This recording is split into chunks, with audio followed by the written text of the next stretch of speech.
Hello, Sarah Sabin, Transformational Leadership and Business Coach here. Very excited to be here today for our Leading in the Modern Way video interview series. And I am thrilled to be talking to Matthew Granberg, who is CEO of MG Collectibles and Toys.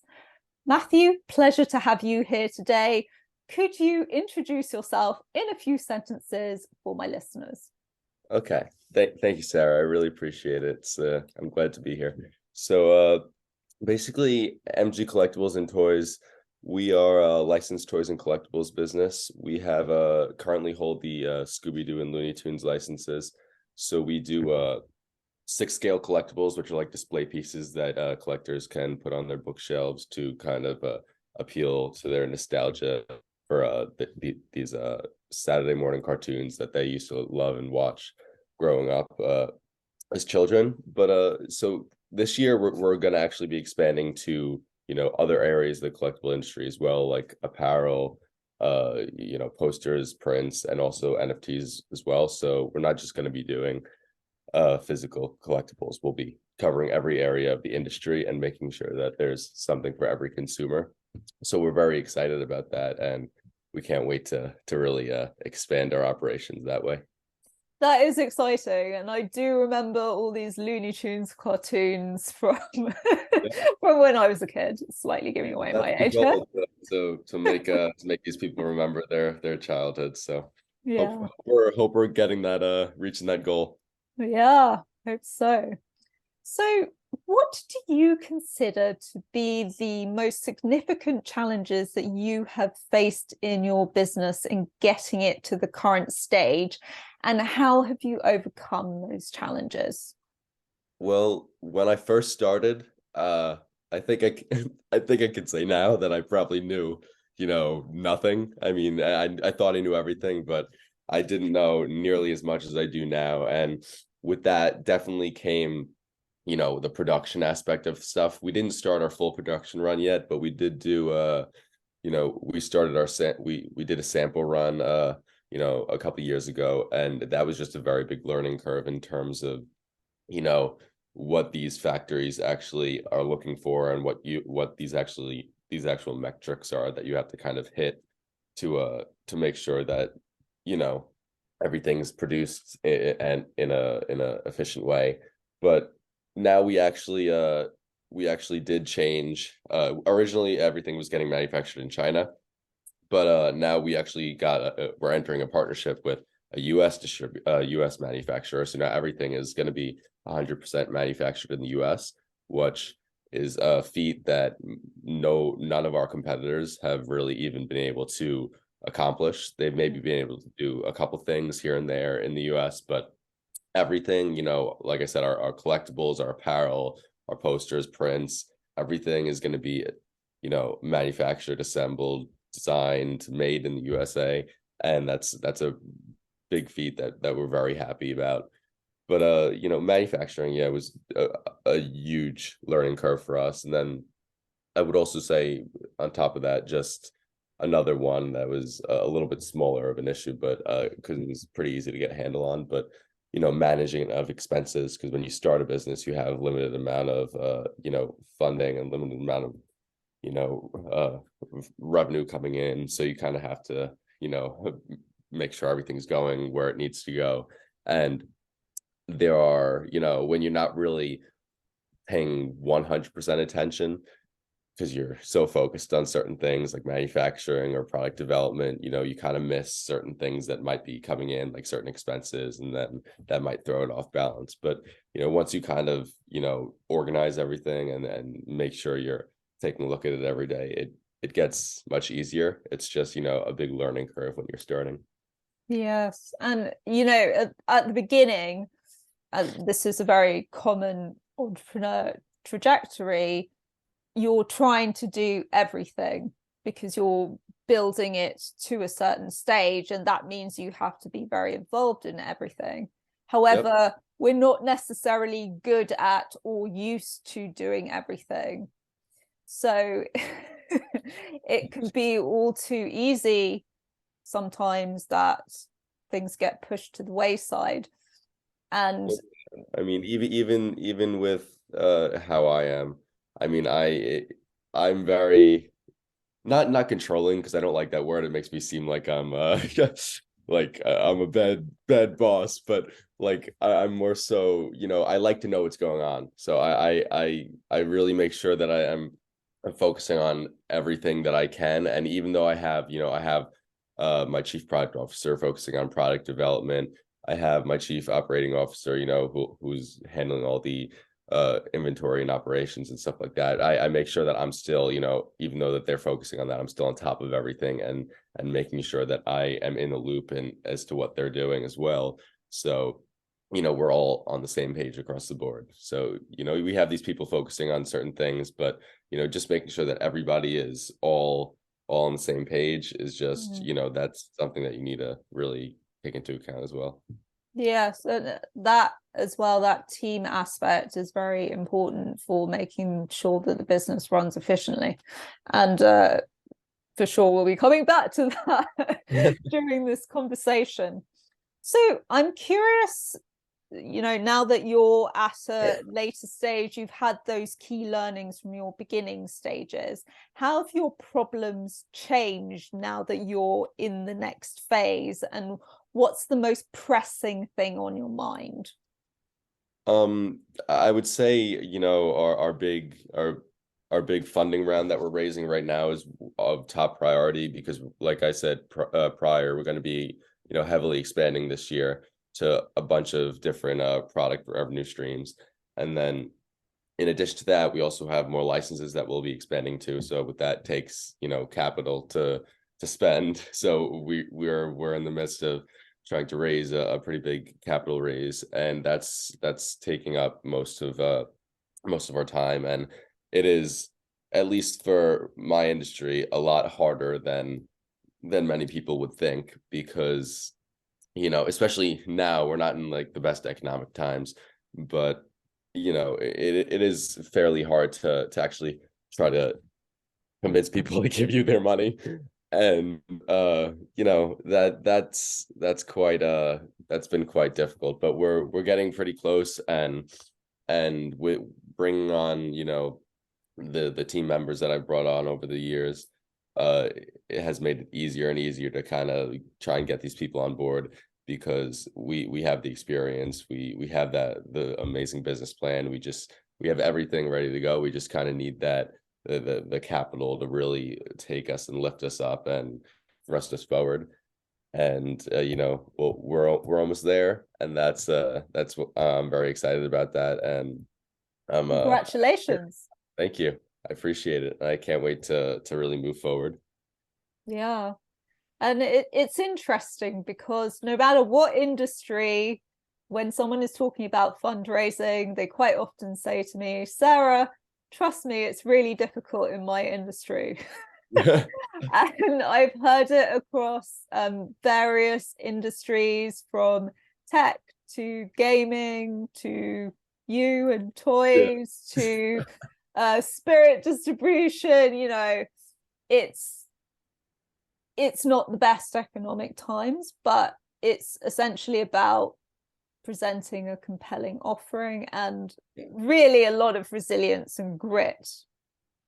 Exactly. And like I said, I feel like my team really displays that. It's just about, also finding that exact fit. Because like if you contact like a tech investor or something like that, they're most likely not going to invest in like a toys and collectibles business, because they're a tech investor. So you just have to, really find that. And toys and collectibles in of itself is a kind of niche industry in terms of the investing side of things. So, finding those investors is also a lot harder. So there's just a lot of workarounds that you kind of have to do to kind of, you have to talk to friends of friends of friends, talk to all the that's just how you have to like find people. And, you know, like I said, we finally kind of found our footing in that area in terms of, how to present ourselves to these people. And I think we're, this in the next couple of months will really show, what we can, what we can accomplish.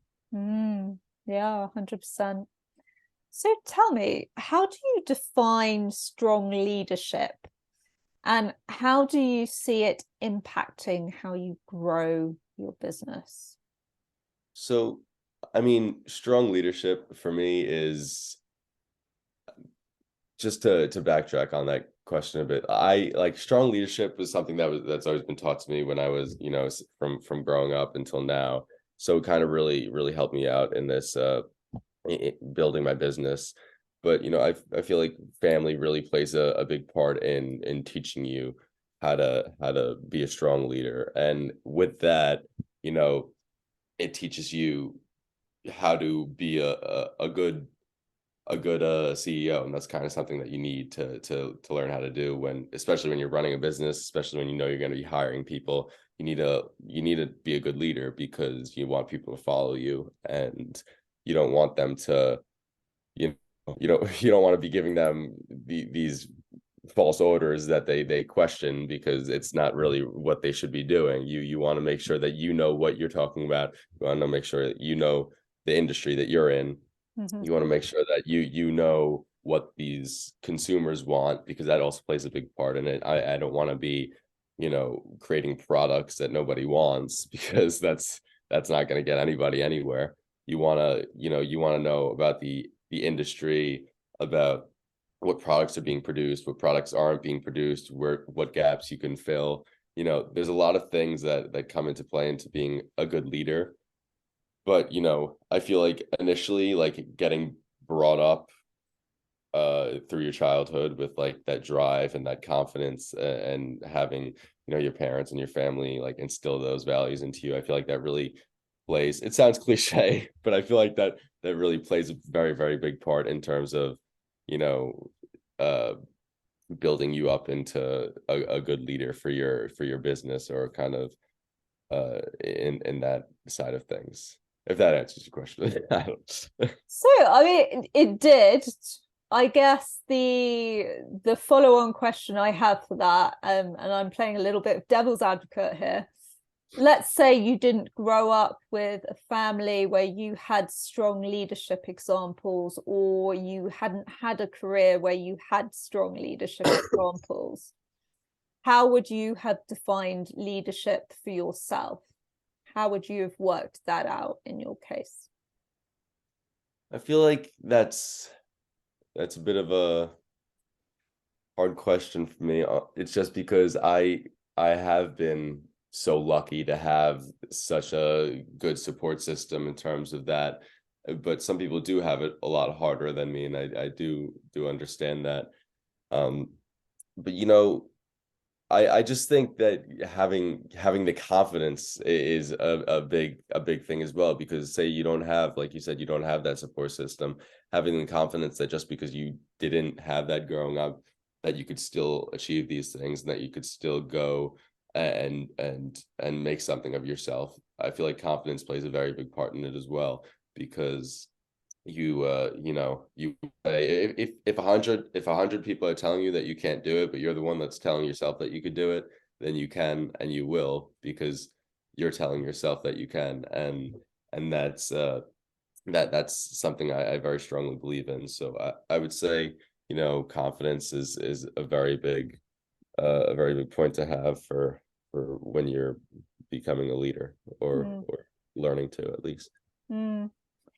And in terms of your people, what steps do you take to ensure that they are feeling valued and motivated and performing? I mean, my team, I talk to them probably, several times a day, to make sure that, hey, we're all on top of things. It's not like me like hammering them, making sure that, they're on time of doing everything that I want them to do. It's more so just like brainstorming. We're all in it together. We're all, putting our minds together, because my like I said, I even now, I don't know everything. And people looking, who know me, who will be watching this, hearing me say that I don't know everything, they're probably going to make fun of me, because I always act like I do. But they my chief product officer, for example, he's been in the industry for about 30 years. He designing products, he knows this stuff. And obviously he knows more in that field than I do. So, going to him and saying, hey, what do you want to do? What do you think we should do? Is very, very much what I ask him, because I want to make sure that, we utilize that expertise that he has in the industry to appeal to these consumers, because I feel like I've done it in terms of the Looney Tunes and Scooby-Doo side of stuff. Like, the whole nostalgic factor was kind of something that I went into it because it reminded me of my childhood as well. So that's kind of how I got into it.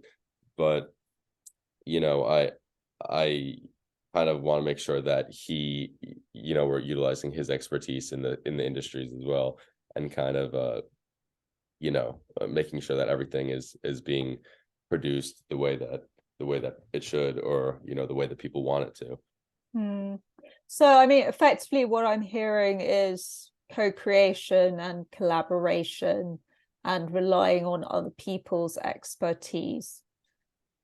Yeah, you don't want, like, in anything really, you don't want to go into too cocky and think that you do know everything. Even if, in the very rare case, even if you do know everything, you don't want to act like you do, because there's always more information that you could be taken in. And especially when you have the team that has that knowledge, you want to make sure that you're utilizing it, because why else would you have them other than utilizing their many, many years of experience in the exact industry that you hired them for. So Why indeed? Why indeed? exactly. Um, so tell me, you obviously care about being a good leader and you care about being the best version of you for your business. How have you invested in yourself as a leader, and what steps have you taken to continue learning and growing in your role? I mean, I'm always, I'm kind of a trial by fire kind of guy. So, like, when I started, like I said prior, I didn't know as much as I do now, and a lot of the knowledge that I come with now, that I have, is stuff that I learned over the past three years or so, by even going through the first sample run with our products, going through that manufacturing process, seeing what needs to be done, even going through the contract negotiations with Warner Brothers for the Scooby-Doo and Looney Tunes licenses. There's just a lot of things in terms of negotiations and manufacturing, and just a bunch of stuff that I've learned over that time, that really kind of changed the way that I work now, because even going into it with getting with that US manufacturer, now I know exactly what to ask them. I know what how to vet them, how to make sure that even though they are in the US, they are a good fit, because that in of itself instantly beats off China in terms of manufacturing, because there's the lead time, all that. Like, they're in Iowa, so that's much better than I'm in New York, they're in Iowa. That's much better than getting it shipped from China, because that's just a few states over. So it's a lot better in terms of lead time and getting stuff to our customers quicker. But you just learn how to how to ask certain questions, and I think I would say asking questions is one of the most important things, because that's how you build these relationships and these partnerships with these people, because you see right away when you're asking these questions if you're a good fit or not. And that's just how I've kind of evolved over the years in terms of building those. So, I mean, what I'm hearing here is listening, because if you're asking questions and listening to the answer, you're learning, which is also a very important leadership skill for you to have. And also the baptism by fire route. Fell fast and fell forward. Yep. Yeah. I kind of threw myself in head first and kind of taught myself of course, like, when I started, I had people, like, I have family members who are business owners who kind of guided me in certain directions. I had I met connections over the years that kind of led me forward, gave me advice. But a lot of the stuff that I know now, I taught myself. And that Mm. was because, I threw myself headfirst in and, said, if nobody, this is just the best way to learn. This is how you're going to remember, how to do certain things, because you're like, oh, I did it wrong before. Now I'm going to do it the right way. And then you'll know how to do it. So, a lot of it is done that way, I believe. But Mm. Okay, so I'm going to ask you one final question, Matthew, just to okay. wrap up. And I want you to answer it. I'm going to give you a challenge. Answer it in one sentence. What advice would you tell your 20-year-old self in one sentence? I'm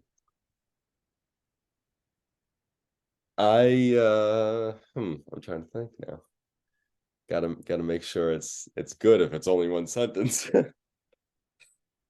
I would say, never give up. I mean, again, that's corny, but it's just that's at the heart of who I am in terms, and how at the heart of this business, never give up.